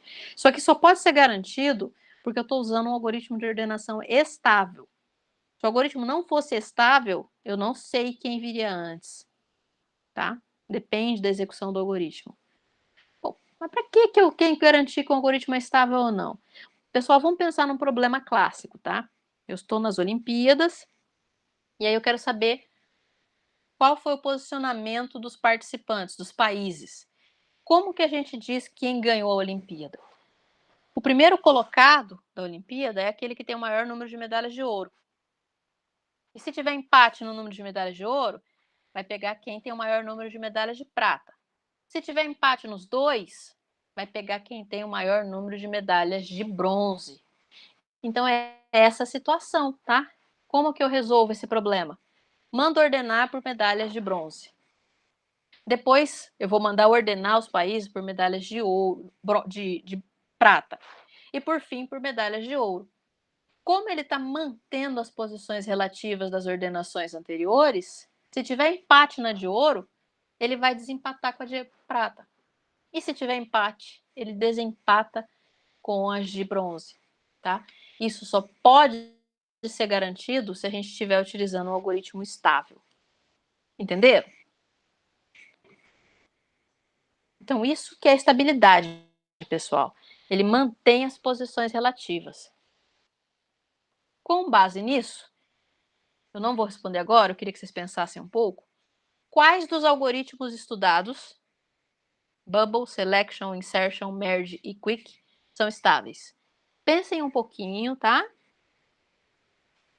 Reflitam sobre esse conceito e vejam bem o comportamento dos nossos algoritmos e me perguntem na próxima aula. O próximo conceito é o uso de algoritmos in place. Esse é mais fácil. O algoritmo ele é considerado in place se ele só vai precisar de uma quantidade constante de memória adicional ao longo de sua execução. Eu sei, independentemente da minha entrada, quanto de memória adicional que eu vou precisar. Independentemente se eu estou trabalhando com um vetor de 10 posições ou com 1 bilhão de elementos, ele vai precisar da mesma quantidade de memória adicional. Por exemplo, o Bubble. Que memória adicional que ele precisa? Ele só precisa de uma variável para auxiliar a fazer a troca. E é lógico, né? Os índices dos fors. E o selection? Mesma coisa. Ele só precisa de uma variável para auxiliá-lo a encontrar o mínimo. E o insertion? Mesma coisa também. Ele só precisa de uma variável auxiliar para guardar o elemento que ele quer inserir em um dado momento. E o quick? Mesma coisa. Ele só precisa de uma variável para ajudá-lo a guardar o pivô e aí ele vai fazendo trocas se necessário. Já o merge, pessoal, eu preciso de um vetor auxiliar para fazer a intercalação.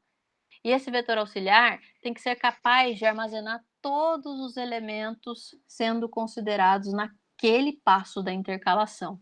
Ou seja, depende de N. Então, dos que nós vimos, só o merge sort que não é in place. Todo mundo entendeu isso? Alguma dúvida com relação aos conceitos de estabilidade ou de algoritmos in place? Não? Bom, pessoal, era isso que eu tinha para mostrar para vocês agora, tá?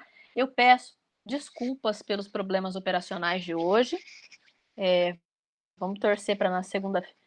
Qual não é em place? Só o merge. Só o merge, porque a quantidade de elementos de memória adicional que ele vai exigir para fazer a intercalação depende do tamanho dos dois vetores que ele vai intercalar, tá? Então, ele não é em place. Então, se eu tiver que intercalar para obter um vetor de tamanho 1 milhão, eu vou precisar de mais 1 milhão de posições do vetor para fazer essa intercalação, tá? Então, eu vou pedir para vocês, pessoal, para quem está participando aqui da nossa aula, que vocês me mandem uma mensagem agora com o nome de vocês, para eu saber quem está presente, para eu lançar lá no Syscad, tá? Se vocês conhecerem alguém aqui mesmo, porque eu posso acessar, a hora que ele me liberar esse vídeo da nossa gravação, ele vai mandar também a transcrição do chat e eu sei todo mundo que me respondeu. Pode mandar por aqui mesmo, tá? Só falar o nome de vocês. Chamada bem mais rápida, né? Se eu pudesse fazer isso na sala, todo mundo fala presente, e eu já sabia quem era.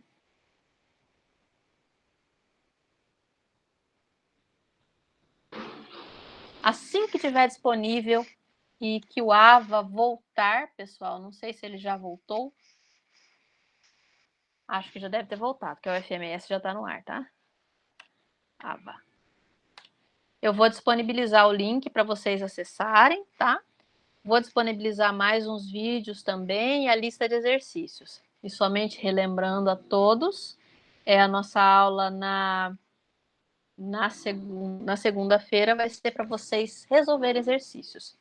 Aí a gente tira dúvidas e vai fazendo a nossa aula prática aqui na segunda-feira.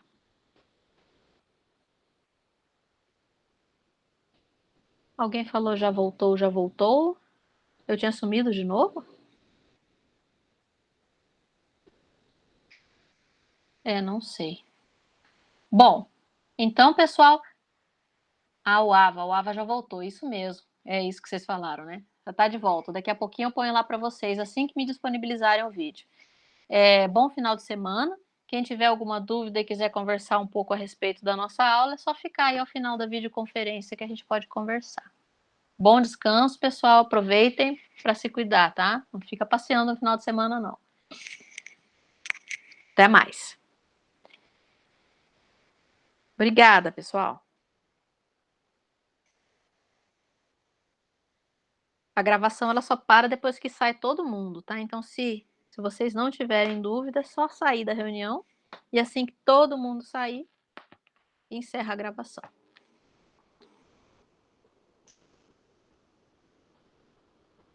Tchau, pessoal.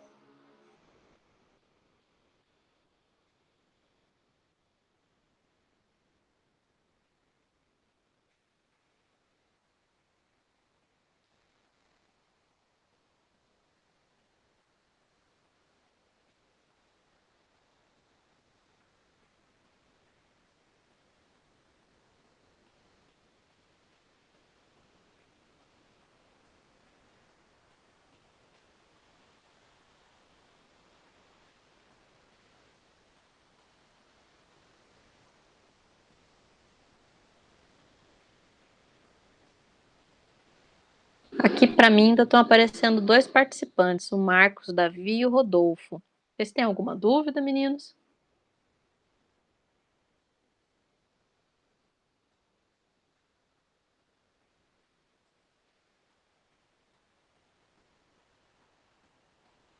Não?